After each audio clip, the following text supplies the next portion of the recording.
Bismillahirrahmanirrahim. Assalamualaikum warahmatullahi wabarakatuh. Maha suci Allah, saya tidak mempunyai ilmu apa-apa, hanya saja apa yang diberikan oleh Allah subhanahu wa ta'ala. Semuanya milik Allah, semuanya dari Allah, dan kembali kepada Allah. La hawla wa la quwwata illa billahil aliyil azim. Dan kembali sebagaimana saya menjanjikan setiap Rabu terakhir memberikan kesempatan tanya jawab Ustaz Farouk, mengenai beliau karena saya masih sulit membaca bahasa Indonesia.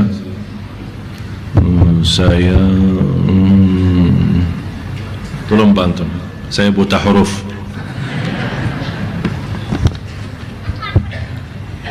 Ada pertanyaan dari hamba Allah. Syekh Ali, saya belum punya rumah. Boleh tidak saya ambil kredit rumah lewat Bank Syariah Mandiri? Saya PNS, mau pensiun. Selama ini saya membiayai sekolah atau kuliah anak lewat pinjaman bank. Saya tahu itu riba, tapi saya minta sama Allah, ya Allah, kalau Engkau ridho, mudahkanlah. Dan alhamdulillah anak saya sudah selesai, tapi saya belum punya rumah. Bagaimana solusinya? Terima kasih. Satu penanya dari hamba Allah.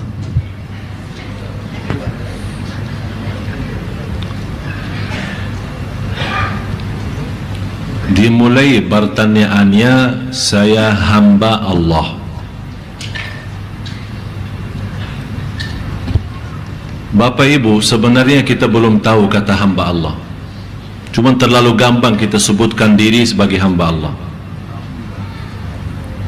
Para Nabi dan Rasul memohon kepada Allah menjadi hamba Allah. Para Nabi dan Rasul membuktikan kehambaannya kepada Allah. Kalau kata hamba Allah, berarti Bapak Ibu, kita benar-benar lahir batin sudah sami'na wa ata'na. Kalau kita mau benar-benar jadi hamba Allah, buktinya atas segala nikmat kita syukur, atas segala ujian kita sabar. Tidak ada apa lagi lebih daripada syukur dan sabar, ridha. Lebih tinggi lagi daripada ridha itu adalah cinta kepada Allah Subhanahu wa taala. Tapi mohon maaf, kita belum bisa menjadi hamba Allah yang sebenar-benarnya.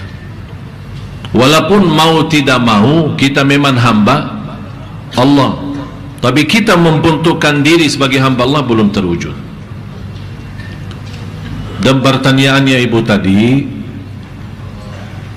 Bapak Ibu, Indonesia dalam hubungannya sehari-hari, dalam kebutuhan sehari-hari, banyak umat Islam tidak terlepas menggunakan riba.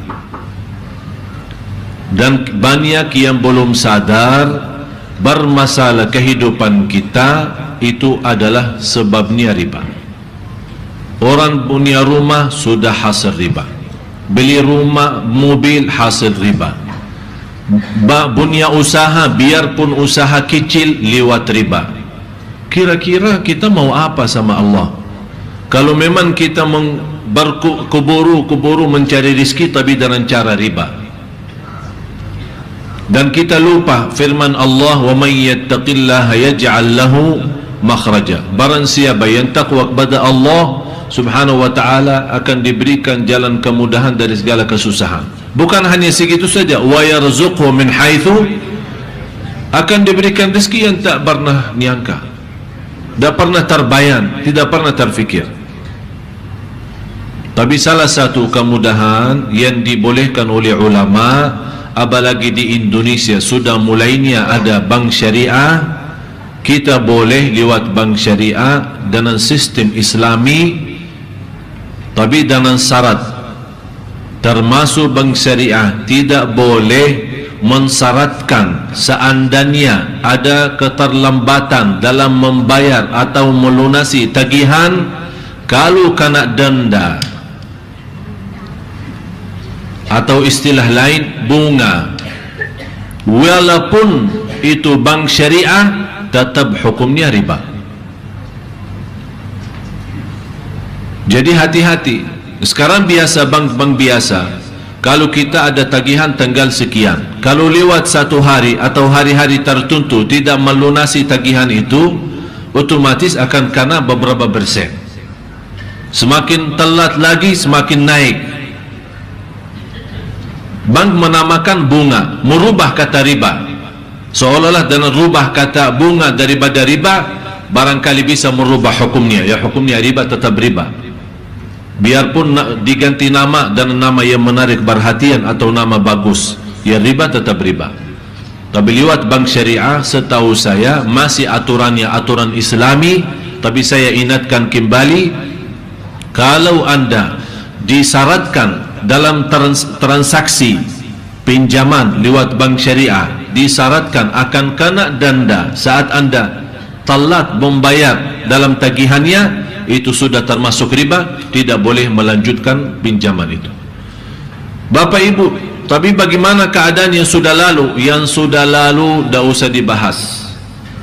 Yang sudah lalu kita belum tahu, banyak belum tahu hukumnya, belum tahu sebabnya, belum tahu alasannya, atau dalam kondisi lemah iman terpaksa.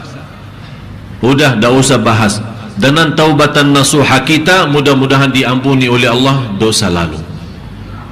Kita punya modal yang sudah termasuk dalam bank, kemudian terisi dalam tabungan kita uang riba di atas modal. Uang kita 100 juta, akhir bulan ternyata kita melihat rekening isinya lebih daripada 100 juta, berarti tambahan itu berapa persen, itu namanya riba.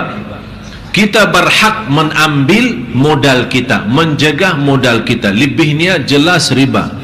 Tapi bagaimana cara kita menggunakan yang lebih itu? Daripada dibiarkan diambil oleh bank, boleh kita ambil, tapi bukan digunakan untuk pribadi kita, keperluan kita, tapi kita bisa membantu kebutuhan umat Islam dalam kebutuhan umum, jalan umum, WC umum. Misal terminal bis, WC-nya kotor, rusak, kita perbaiki. Ada masjid tidak boleh perbaiki masjidnya, tapi kamar mandi masjidnya boleh.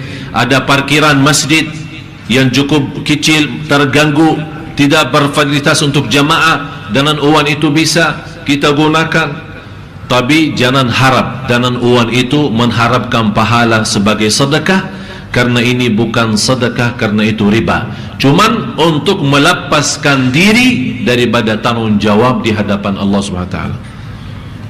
Oleh karena itu, kembali lagi intinya, lewat bank syariah tidak menjadi masalah, tapi hati-hati saat disyaratkan ada kena denda. Kalau kita telat bayar tagihan kita, itu sudah jelas riba. Jangan menggunakan hal itu. Dan lebih baik tinggalkan pinjaman lewat bank. Takwa, bersabar sampai Allah berikan rezeki yang Allah sudah tentukan. Dan yakini tidak akan orang meninggal dunia belum dipenuhi rezekinya. Tak akan meninggal dunia belum dipenuhi rezekinya. Tapi terserah manusia. Manusia tidak mampu sabar. Barangkali rezekinya di akhir umur. Masa saya mau nunggu akhir umur dapat, habis itu meninggal. Berartilah saya duluan aja mengambil. Dengan cara bagaimana? Itulah yang menjadi masalah. Dan ingat Bapak Ibu, soal rizki, soal harta kan ada dua macam, ada halal, ada haram. Yang halal, sekarang banyak jamaah bertanya, alhamdulillah rizki halal. Biarpun halal, jangan lupa halal itu dihisab oleh Allah. Yang halal dihisab, bukan yang haram. Yang halal dihisab dari mana dan kemana. Terus yang haram apa? Yang haram bukan dihisab, tapi diazab. Harta yang haram masuk dalam tubuh badan kita, kepada keluarga kita, dalam urusan kita, akan bukan Allah bertanya, kamu sudah tahu haram dari mana dan kemana? Allah tidak bakal bertanya. Tapi karena kita sudah tahu itu haram, tapi tetap kita gunakan yang haram, akan Allah hukumkan kita nanti di hari kiamat. Na'udzubillah. Mudah-mudahan kita mampu menjaga diri dari hal-hal yang haram, agar kita termasuk orang yang diijabah doa kita oleh Allah Subhanahu wa taala. Ya.